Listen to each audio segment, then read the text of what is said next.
Mamaw, naghalimaw itong si Tyrese Haliburton sa kanilang laro laban sa Milwaukee Bucks. Yan ang ating balita ngayon, pero bago yan ay pakiclick muna ang subscribe button. Salamat po. Labanan ng Milwaukee Bucks at Indiana Pacers. Mainit na salpukan sa semifinals ng in-season tournament. At wala ng home court advantage dito dahil sa Las Vegas ginanap ang game. First quarter, ginulat agad ni Miles Turner itong si Giannis Antetokounmpo at pinosterize dunk pa itong si Giannis ni Miles Turner. Pero bumawi naman itong si The Greek Freak. Boom! Pasok! 2 points, may foul pang kasama. Baliwala lang ang depensa ng big man ng Pacers na talagang big mama sa laki nito. Iba talaga itong si Giannis. At may pa-reverse dunk pa. At si Damian Lillard, alat 0-6 sa field. Isang easy dunk naman kay Miles Turner. He leads the Pacers sa quarter na ito. Ganda ng opensa dito ng Pacers.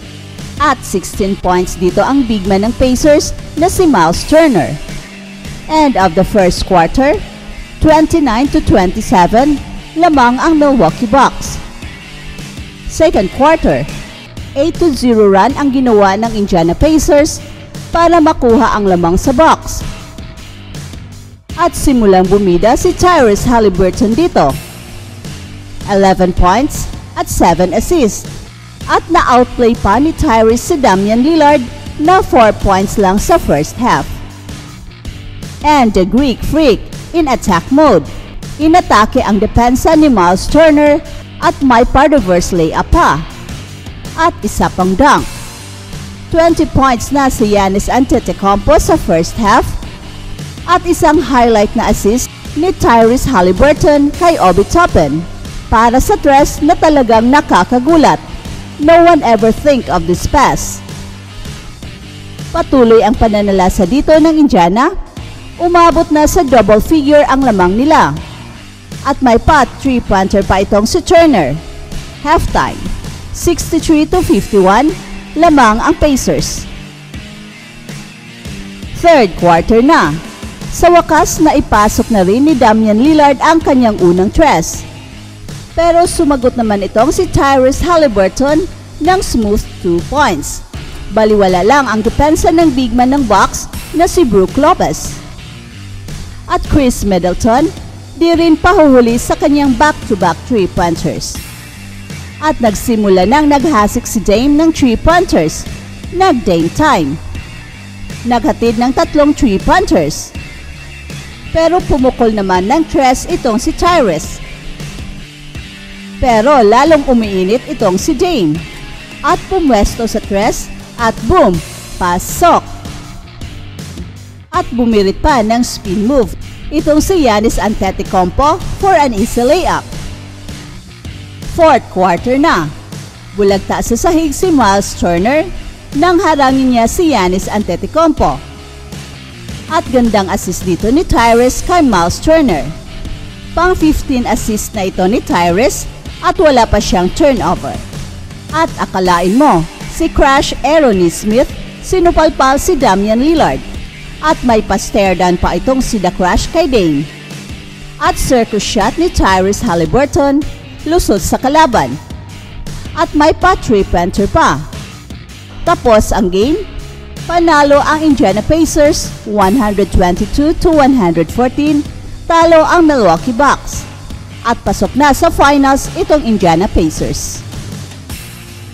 Welcome to Express Info.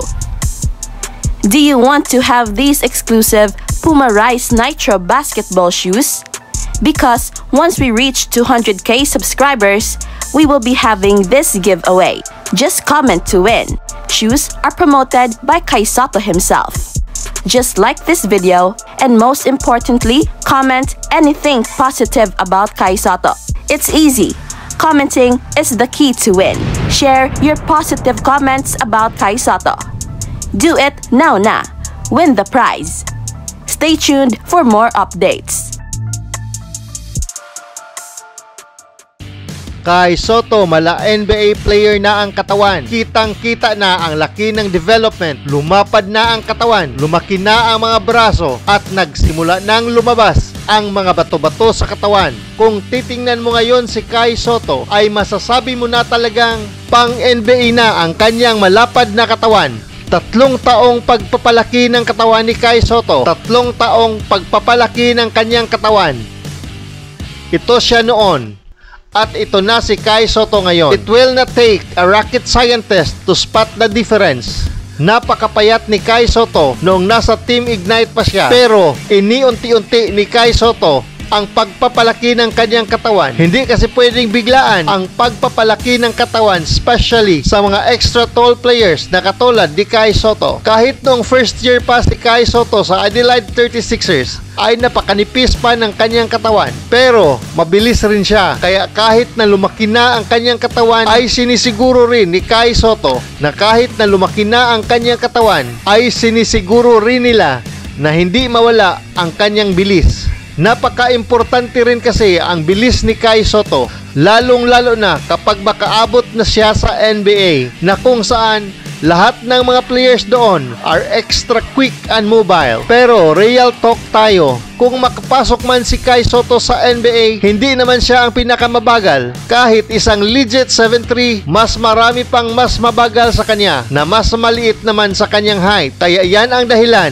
kung bakit naniniwala tayo na makapasok talaga si Kai Sotto sa NBA sa tamang panahon. Kahit sa skills, ay napaka-skilled ni Kai Sotto compared sa ibang mga big men na naglalaro ngayon sa NBA. Ang dami kasing skills ni Kai Sotto na kaya niyang gawin. Kaya hanggang ngayon ay napaka-vibrant pa rin ng chances ni Kai Sotto na makapaglaro sa NBA. Kaya ito ang dahilan kung bakit napakalaki pa rin ng tiwala ng Wasserman ng chances ni Kai Sotto na makapasok sa NBA by the summer of 2024. At alam ng Wasserman ang kanilang ginagawa dahil hindi pipitsuging NBA agent si Tony Ronzoni ng Wasserman. Kaya nga nakasecure si Kai Sotto ng daming mga NBA teams workout dahil sa kanyang connections across the NBA. Isa kasing malaking personality si Tony Ronzoni sa NBA. In fact, he was part of the NBA US Dream Team na kabilang sina Kobe Bryant at LeBron James. Pero at the end of the day, ay nasa kay Kai Sotto talaga ang susi sa kanyang NBA Dream. Sana ay mawala na ang sakit sa kanyang likod dahil mukhang napatagal ng husto ang kanyang pagbabalik at hindi na ito nakakatulong sa kanyang resume na babalik sa US with the hope of landing an NBA contract. Pero galing naman siya sa napakatagal na injury. It will not help, especially dahil matangkad si Kai Sotto.